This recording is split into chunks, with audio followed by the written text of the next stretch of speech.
Jauh,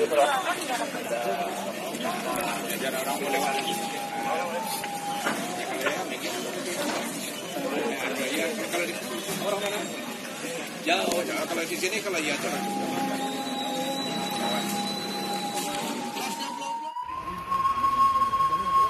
sama orang perwakilan Qatar. Kita sudah salaman barusan. Dia lagi bawa warga 5 orang, nomor 1, jalan kaki ke sana. Saya Kanit Laka Polresta Padang melaporkan dari situasi kejadian bencana longsor yang menimpa 3 mobil, 1 bus, 2 minibus dan 1 truk.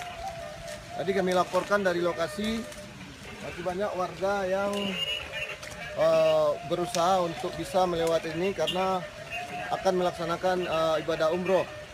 Jadi kami himbau kepada masyarakat yang mau melintas jalur Sitinjau Laut untuk selalu memperhatikan cuaca karena keadaan tanah di sini labil, jangan sampai menjadi korban seperti kendaraan yang saat ini.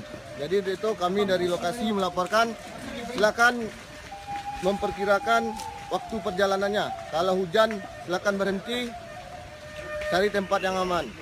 Dari lokasi kami mengucapkan selamat berhati-hati kepada masyarakat yang mau melintas, terutama yang menuju Padang maupun Solo. Sekian dan terima kasih.